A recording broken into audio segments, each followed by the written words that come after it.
10 में से 9 खत्म होंगे। दौर वो है मेरे दोस्तों, जालिम की ताकत से नहीं, हमारी बदआमाली से। ये जुमला याद रखना, मैं जिंदा रहूं कि मर जाऊं, वो वक्त आने वाला है। आज तो सिर्फ ट्रेनों में शूट किया जा रहा है, ये तो सफ़र की बात है। घर घुसकर मारा जाएगा अगर हमारे पास ईमान, शर्म, हया, नमाज, रोज़ा, ज़कात, तक़वा, तारत, अदब, अखलाक ना हो, शरीयत और सुन्नत की पाबंदी ना हो।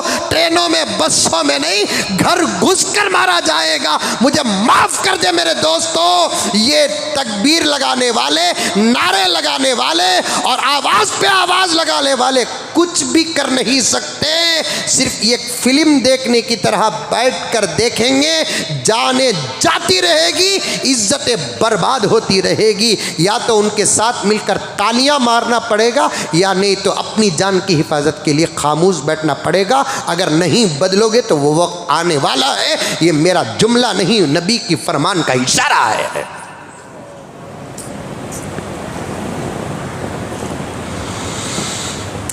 काहे दीवाना कुत्ता चाटा है दिमागों को। हालात नहीं बदलेंगे जब तक हम नहीं बदलेंगे।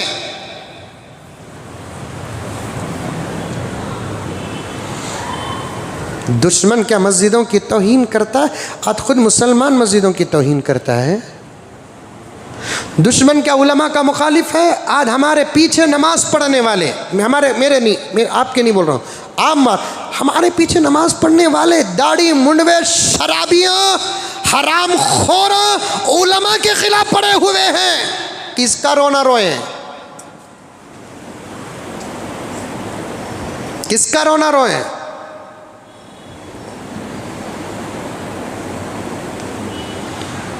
अक्लमंदरा इशारा, बदलो बदलो बदलो प्यारो बदलो। जिनके पास जायज जो ताकतें हैं वो ताकतों के मुतालिक आवाज उठाओ। ट्रेन में 3 मुसलमान भाइयों को शहीद कर दिया गया। पूरे मुल्क से क्या हुआ, बोलो साहब। कितने नहीं लीडर हैं, काउंसलर तो गली से बाहर निकल नहीं सकते, एमएलए तो बड़ा आदमी होता है। कितने मुसलमान एमएलए से क्या आवाज उठाए। एमपी में वो एक अल्लाह का बंदा है। कभी मैं उसकी अच्छाइयों पर बात करूं, कभी उसके गलत फैसलों पर बात करूं। जाती मेरी कोई किसी से दुश्मनी नहीं है। अल्लाह के घर में जुमे के मौके पे बैठ कर कहता हूं, इंशाअल्लाह ताला हशर के मैदान में मेरा शायद कोई गिरेबान पकड़े तो पकड़े, मैं किसी का गिरेबान नहीं पकड़ूंगा। मैं सबसे मोहब्बत करता हूं। मुजाहिद से गलती हो गई तो मैं डायरेक्ट या इनडायरेक्ट इस्लाह करूं। महबूब से गलती हो जाए डायरेक्ट या इनडायरेक्ट इस्लाह करूं। 1 2 4 हैं, जिसमें से एक ओवैसी है, उसने आवाज उठाई, डंकी की चोट में कुछ कहा, बकिया क्या मुंह में लॉलीपॉप रखें। यही ये 3 इंसानों का हशर सिख भाइयों के बीच में होता, आज मुल्क का हाल क्या होता।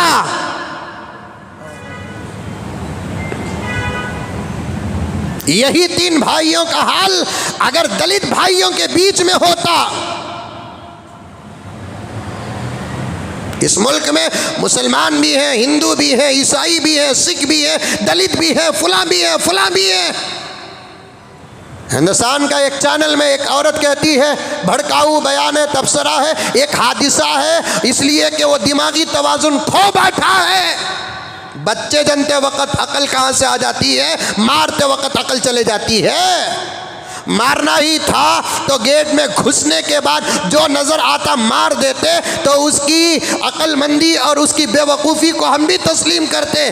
चुनकर मार रहा है कि दाढ़ी किसके चेहरे पर है, और दाढ़ी तो सिख भाइयों के चेहरे में भी होती है। दाढ़ी के साथ मुसलमानों के चेहरों में इस्लाम का एक नूर होता है, वो तो सबको नज़र आता है। वो चुनकर मार रहा है और हुकूमत का ये डिक्लेरेशन आता है कि दिमाग ख़राब है। वाह साहब, यही दिमाग ख़राब वाले हमारी कौम में भी हैं साहब। अगर हमने हमारे ख़राब दिमाग का इस्तेमाल कर लेंगे तो फिर मुल्क का क्या होगा?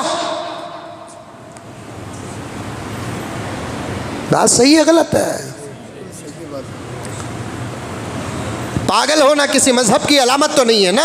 हाजी साहब तवज्जो चाहता हूँ, पागल होना किसी मजहब की अलामत तो नहीं है ना। मुसलमानों में भी पागल हैं, हिंदुओं में भी पागल हैं, सिखों में भी पागल हैं, ईसाइयों में भी पागल हैं, दलितों में भी पागल हैं, हिंदुस्तान में भी पागल हैं, अफगानिस्तान में पागल हैं, अमेरिका में पागल हैं, और ऑस्ट्रेलिया में पागल हैं, चाइना में पागल हैं, जर्मन में पागल हैं। बल्कि मैंने क्या कहते हैं, दिमाग से माजूर बच्चों को मक्के में भी देखा है, दिमाग से माजूर बच्चों को मदीने में भी मैंने देखा है, नौजवानों में भी देखा है। वो पागलपन किसी मजहब का कासा तो नहीं होता, वो किसी डिपार्टमेंट का कासा तो नहीं होता, वो पागल हमारी भी कौम में है। क्या हमारे अपने जुनून का हम भी इस्तेमाल करें? बोलो साहब, हम भी हमारे जुनून का इस्तेमाल करें।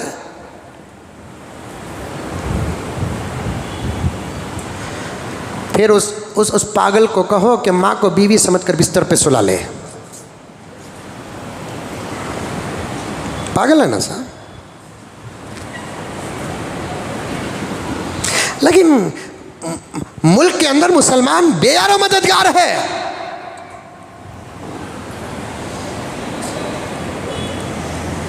सिवाय अल्लाह तबारक व तआला के इस वक्त हमारे मुल्क हिंदुस्तान का कोई मुइनो मददगार नहीं। ऐ हिंदुस्तानी मुसलमानों, तुम इधर और उधर माँ और बाप की तरफ से जितना कोई बच्चा यतीम होता है, उससे ज्यादा तुम यतीम हो।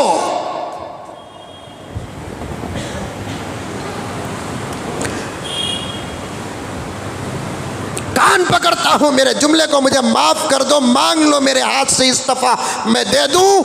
मुसलमानों, तुमको अड्डों की औरतों की तरह इस्तेमाल तो किया जाता है, लेकिन तुम्हें हक नहीं दिया जाता। इसलिए ये की रास्ता है, किसी इंसान और मखलूक का दामन नहीं, अल्लाह का दामन थामो, अल्लाह का दामन थामो, उसे राज़ी करो, उसे राज़ी करो, वरना वक्ती खुशियाँ तो मिल जाएगी, बाद में हमारी ज़िंदगी के साथ हमारी नस्लें हर लम्हा बेमौत मरती रहेगी।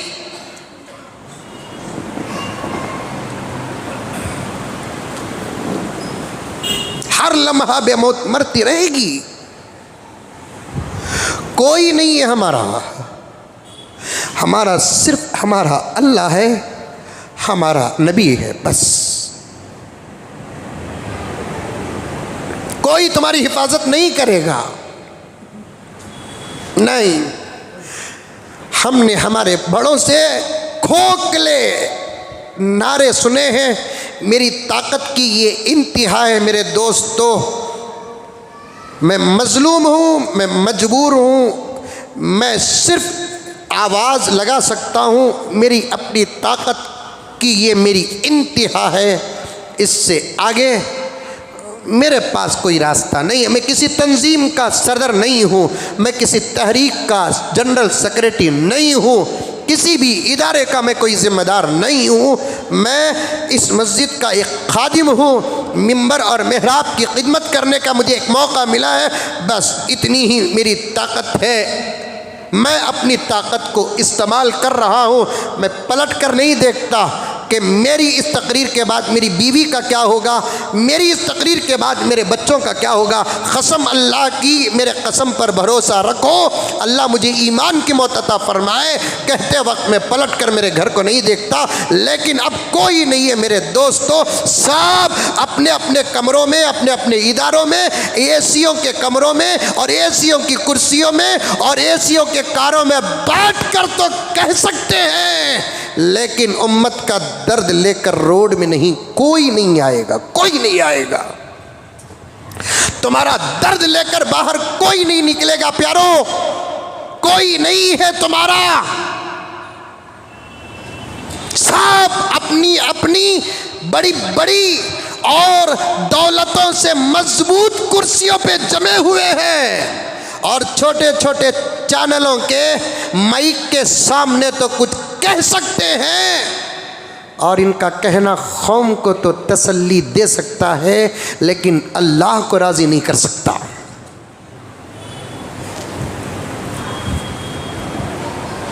कहीं कुरान खानी हुई उन 3 नौजवानों के नाम? ईसाल सवाब हुआ कहीं?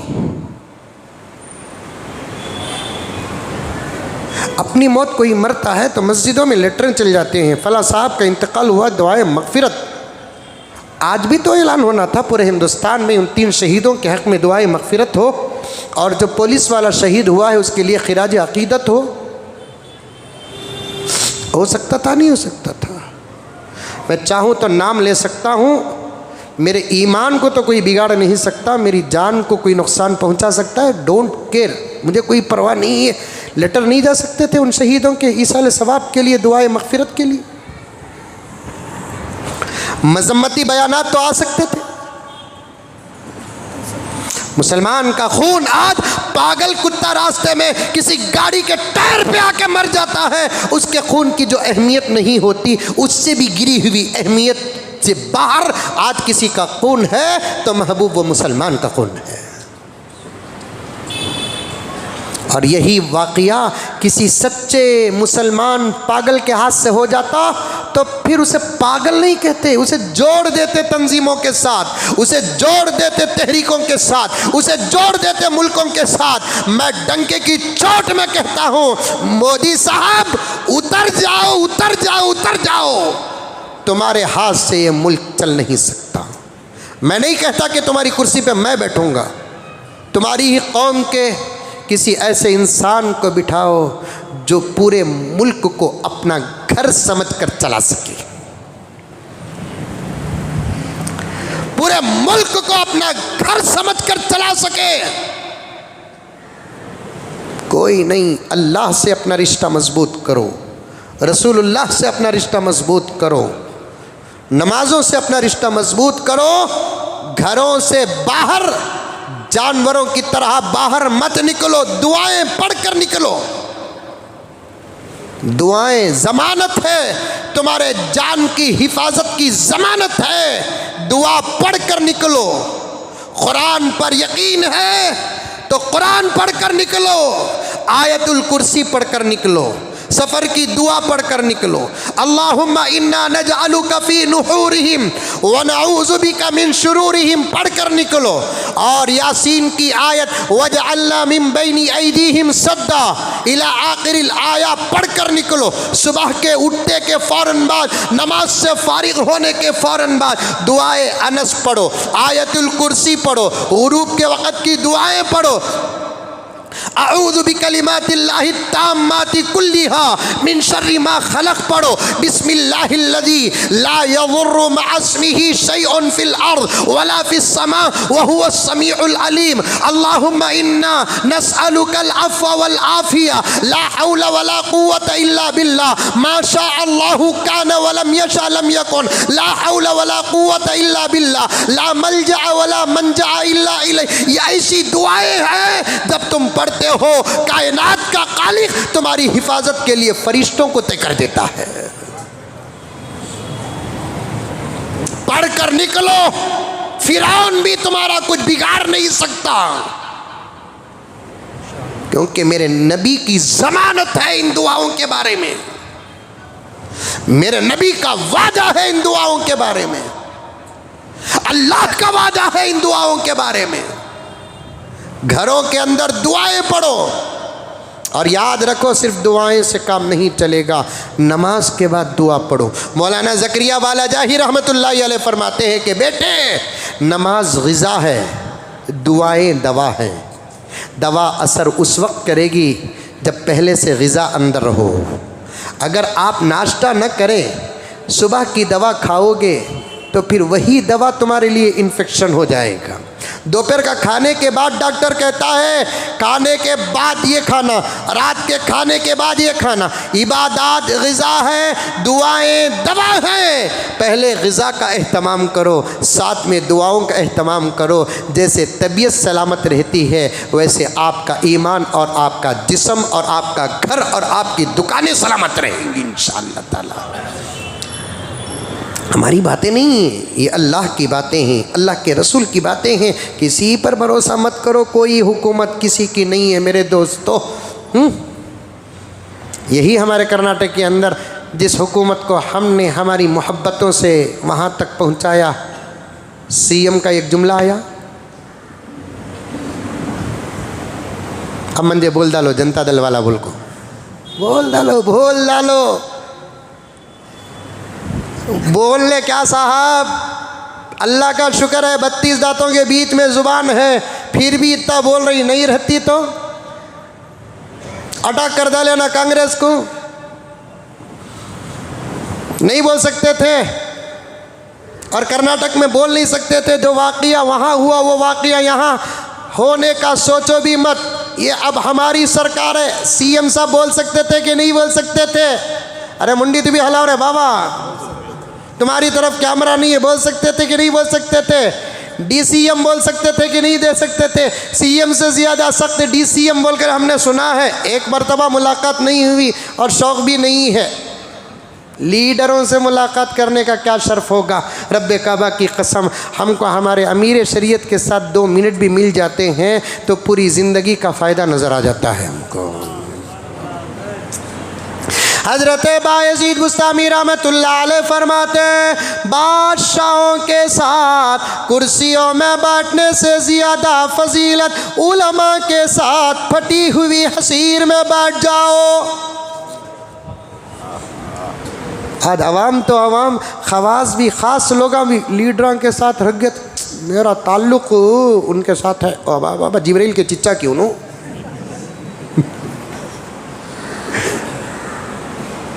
हमारी दोस्ती अगर मुत्तकियों के साथ है तो फ़क्र करो। अलमरउ मा मन अहब्बा, नमाजियों के साथ दोस्ती है, फ़क्र करो, शान से कहो मेरी दोस्ती फला मस्जिद के इमाम साहब के साथ है, कारी साहब के साथ है। अल्हम्दुलिल्लाह सुम्मा अल्हम्दुलिल्लाह, हम में से हर एक अमीर शरीयत को जानता है और मैं उन खुश नसीबों में से हूँ कि अमीर शरीयत भी मुझे जानते हैं। ये बोलो फ़क्र है, फ़क्र है, फ़क्र है। यहाँ फ़क्र करने की आप मंजे उन्हें एमएलए जानता, वाह वाह वाह वाह, ऐसा मालूम हो रहा है इसकी जन्नत की टिकट उसके वो घुघू के हाथ में है। रहते हैं दुनिया में, नज़र जन्नत पर हो। हमारी नजात इसकी फ़िक्र करो, इसकी फ़िक्र करो, हमारी नजात की फ़िक्र करो। बोल सकते थे कि नहीं बोल सकते थे? 3 शहीदों के बारे में मुल्क के किस कोने, किस शहर, किस रियासत से कितनी आवाज़ें आई। इसलिए कोई नहीं मेरे दोस्तों, हमको हमारे अल्लाह के दरबार में हमारे अपने गुनाहों से माफ़ी मांगना है। हमारे नबी से हमारा रिश्ता मजबूत करना है, सुन्नतों पर 100% अमल करना है, नमाज से, कुरान से, सुन्नत से अपनी ज़िंदगी को आरास्ता करना है। सादी सीधी ही नमाज, इन्ना आतेना खुलू अल्लाहु अहद पढ़ लो। हाफिज़ नहीं बन सकते, नाजरा कुरान तो पढ़ लो। 1 रकात में 1 पारा नहीं और 1 वक़्त की नमाज में 2 घंटे नहीं, 10 मिनट की नमाज ही पढ़ लो। मैं कहाँ से गया मुझे मालूम है, और साफ़ाती सफ़न, वो मछली का वाक़या सब मेरे जहन में है, मैं भूलता नहीं, अल्हम्दुलिल्लाह याद है।